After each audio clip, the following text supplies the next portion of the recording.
this was discovered by one of the founders of, well, probably the founder of using the scientific method to discover happiness, or to discover what makes happy people happy, Mihaly Csikszentmihalyi. And this is how he defines it.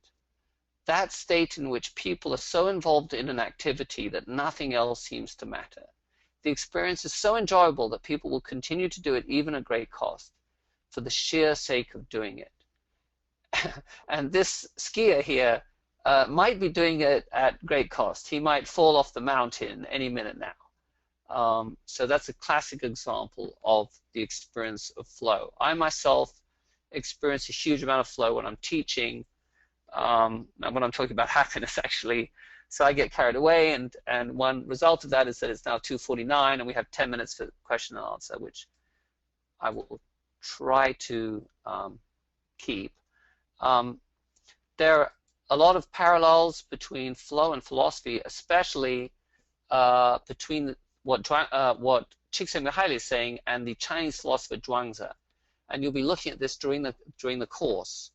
The Chinese philosopher Zhuangzi talks about what I call blue-collar sages, a bunch of very interesting individuals, such as a butcher, a cicada or a cicada, we say in England, cicada catcher, and a swimmer.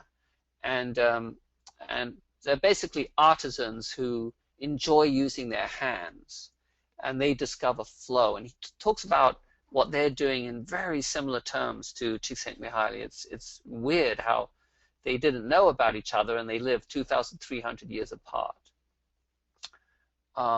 So what's the bottom line?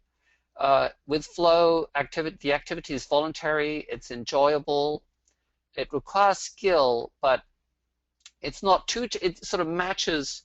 So in other words, the challenge matches your skills. So let's say you're a climber, but you're not a really experienced climber. Don't climb Everest, climb K2. Actually, K2 is worse than Everest, but anyway, climb a smaller mountain. You've got to match your skills with the challenge, and then slowly improve your skills and improve the challenge.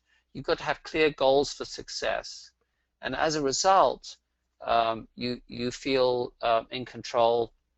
It's very good for your concentration, and you lose self-consciousness. And I've just included here, a sushi. I don't know what you call him. I mean, he's a butcher, but he's a fish butcher. And I've done that because Zhuangzi uses the butcher as his most famous example of someone who achieves flow. So that's the 7 correlates.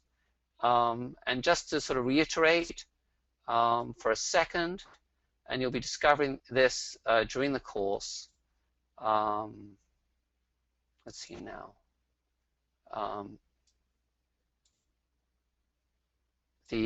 You'll be covering the 7 correlates here, and you'll find them on the website.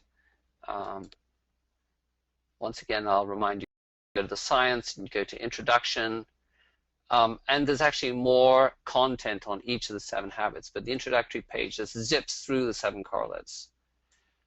So now we have a little time for questions.